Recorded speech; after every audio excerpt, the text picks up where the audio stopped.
प्रथम के भाई को पुलिस के पास फोन लगाना पड़ गया भारी। जिस पल आतंकवादियों को यह पता चला कि परिवार ने पुलिस को खबर दे दी है, उसी पल हालात पूरी तरह बदल गए। अब तक जो लोग राध्या को सिर्फ एक बंधक बनाकर रखे हुए थे, उनके इरादे पहले से कहीं ज्यादा खतरनाक हो चुके थे। आतंकवादी गिरोह की सरगना महिला के चेहरे पर गुस्सा साफ दिखाई दे रहा था। उसकी आंखों में ऐसी नफरत थी जिसे देखकर वहां मौजूद हर व्यक्ति डर जाता। दूसरी तरफ प्रथम, ओंकार, रजनी, दादी और पूरा परिवार राध्या की चिंता में परेशान था। किसी को समझ नहीं आ रहा था कि आखिर राध्या किस हालत में होगी। सभी भगवान से प्रार्थना कर रहे थे कि किसी तरह राध्या सुरक्षित घर वापस आ जाए। उधर आतंकवादियों के अड्डे में राध्या को एक कुर्सी से बांधकर रखा गया था। उसके शरीर पर एक खतरनाक बम लगाया गया था। राध्या डरी हुई जरूर थी, लेकिन उसने हिम्मत नहीं हारी थी। वह लगातार सोच रही थी कि किसी तरह इस मुसीबत से बाहर निकले और अपने परिवार के पास लौट जाए। तभी आतंकवादी महिला को अपने एक साथी से खबर मिली कि प्रथम के भाई ने पुलिस को सूचना दे दी है। यह सुनते ही उसका गुस्सा 7वें आसमान पर पहुंच गया। वह तेजी से राध्या के सामने आई और बोली, तुम लोगों ने बहुत बड़ी गलती कर दी है। हमने साफ कहा था कि पुलिस को खबर नहीं करनी है, लेकिन तुम्हारे परिवार ने हमारी बात नहीं मानी। अब इसका अंजाम भी उन्हें भुगतना पड़ेगा। इसके बाद उसने वीडियो कॉल चालू कर दी। कुछ ही देर में स्क्रीन पर प्रथम और उसका परिवार दिखाई देने लगा। प्रथम ने जैसे ही राध्या को देखा, उसकी आंखों में आंसू आ गए। राध्या, तुम ठीक हो ना? प्रथम ने रोते हुए पूछा। राध्या भी भावुक हो गई। प्रथम जी, मुझे यहां से बचा लीजिए, मुझे बहुत डर लग रहा है। यह सुनकर प्रथम का दिल टूटने लगा। वह खुद को बेबस महसूस कर रहा था। तभी आतंकवादी महिला हंसने लगी। अब बचाने की बात मत करो। तुम्हारे परिवार ने पुलिस को बुलाकर अपनी ही पत्नी की जिंदगी खतरे में डाल दी है। इतना कहकर वह एक छोटा सा रिमोट लेकर आई। रिमोट देखते ही प्रथम के चेहरे का रंग उड़ गया। उसे समझते देर नहीं लगी कि यही वह रिमोट है जो राध्या के शरीर पर लगाए गए बम से जुड़ा हुआ है। प्रथम घबराकर बोला, नहीं, ऐसा मत करना। मैं हाथ जोड़ता हूं। जो चाहो मैं करने को तैयार हूं।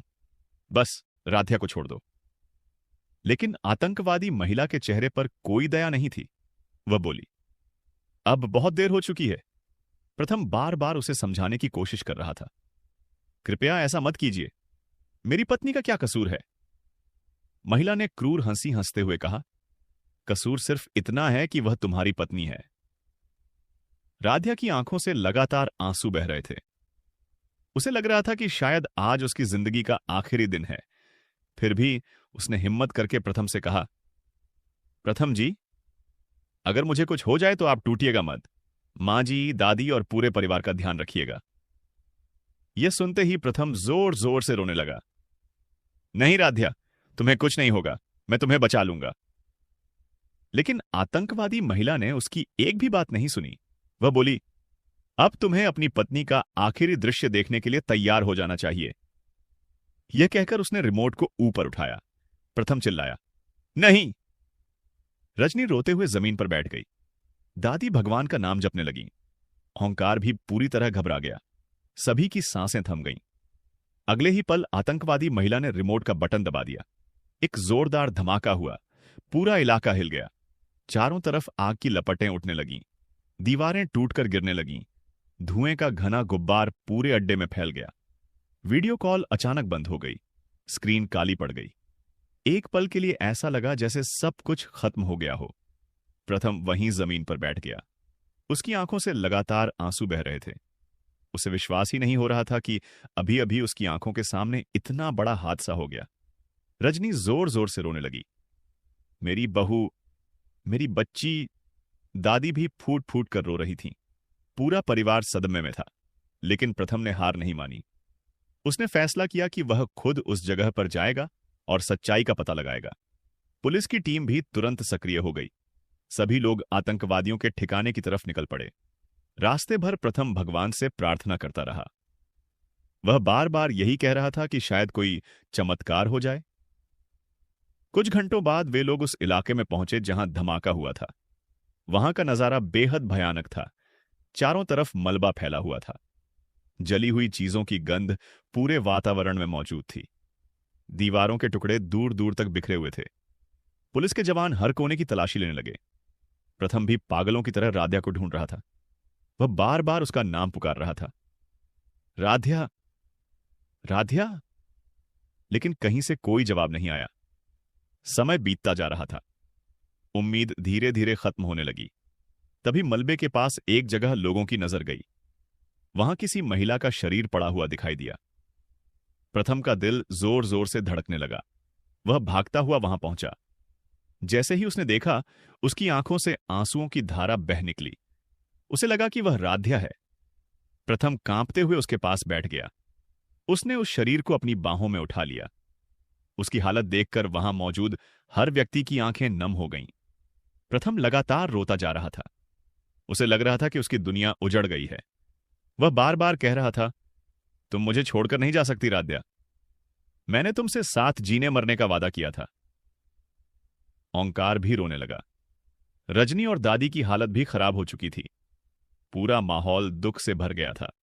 लेकिन पुलिस अधिकारी को कुछ बातें अजीब लग रही थीं। उन्होंने आसपास की जांच जारी रखी। उन्हें शक था कि आतंकवादी महिला इतनी आसानी से अपनी योजना पूरी करके नहीं गई होगी। उधर आतंकवादी महिला सचमुच वहां से भाग चुकी थी। उसे लग रहा था कि अब कोई उसका कुछ नहीं बिगाड़ सकता। लेकिन वह नहीं जानती थी कि पुलिस उसके पीछे लग चुकी है। जांच में कई महत्वपूर्ण सुराग मिलने लगे। धमाके वाली जगह से कुछ इलेक्ट्रॉनिक उपकरण बरामद हुए। उनमें आतंकवादी संगठन की कई जानकारियां छिपी हुई थीं। पुलिस ने उन सभी जानकारियों के आधार पर पूरे नेटवर्क की तलाश शुरू कर दी। कुछ दिनों तक लगातार छापेमारी चलती रही। एक एक करके आतंकवादी संगठन के कई सदस्य पकड़े जाने लगे। हर गिरफ्तारी के साथ आतंकवादी महिला का घेरा छोटा होता जा रहा था। वह जगह जगह छिपती फिर रही थी, लेकिन कानून के हाथ उससे ज्यादा लंबे थे। आखिरकार एक रात पुलिस को उसकी लोकेशन मिल गई। एक सुनसान गोदाम में वह अपने कुछ साथियों के साथ छिपी हुई थी। पुलिस ने पूरे इलाके को घेर लिया। आतंकवादी महिला ने भागने की कोशिश की, लेकिन इस बार उसका बचना संभव नहीं था। कुछ देर की कार्रवाई के बाद पुलिस ने उसे गिरफ्तार कर लिया। हथकड़ी लगते ही उसके चेहरे का घमंड टूट गया। वह समझ चुकी थी कि उसके अपराधों का हिसाब अब कानून करेगा। जब यह खबर प्रथम और उसके परिवार तक पहुंची तो उन्हें थोड़ी राहत मिली। हालांकि उनका दुख कम नहीं हुआ था, लेकिन उन्हें यह संतोष जरूर था कि अपराधी कानून की गिरफ्त में आ चुकी है। इसके बाद अदालत में मुकदमा शुरू हुआ। पुलिस ने आतंकवादी महिला के खिलाफ सारे सबूत पेश किए। उसके अपराध इतने गंभीर थे कि अदालत में मौजूद हर व्यक्ति हैरान रह गया। गवाहों के बयान हुए, सबूतों की जांच हुई और आखिरकार वह दिन भी आ गया जब फैसला सुनाया जाना था। जज ने कहा कि निर्दोष लोगों की जिंदगी से खेलने वालों के लिए समाज में कोई जगह नहीं है। उन्होंने आतंकवादी महिला को उसके अपराधों के लिए कड़ी सजा सुनाई। फैसला सुनते ही अदालत में मौजूद लोगों ने राहत की सांस ली।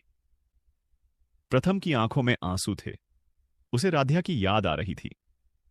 वह मन ही मन कह रहा था कि आज उसे इंसाफ मिल गया। हालांकि खोया हुआ समय और दर्द वापस नहीं आ सकता था, लेकिन अपराधियों को सजा मिलने से उसके दिल का एक बोझ जरूर कम हो गया। राध्या की यादें हमेशा परिवार के साथ रहीं। उसकी अच्छाई, उसका प्यार और उसके त्याग को कोई नहीं भूल पाया। प्रथम हर दिन उसकी तस्वीर के सामने बैठकर उसे याद करता था, लेकिन अब उसके दिल में एक संतोष था कि जिसने उसके परिवार को इतना बड़ा दर्द दिया था, उसे उसके की सजा मिल चुकी थी। और इसी के साथ यह दुखद अध्याय समाप्त हुआ, लेकिन राध्या की यादें हमेशा सभी के दिलों में जीवित रहीं।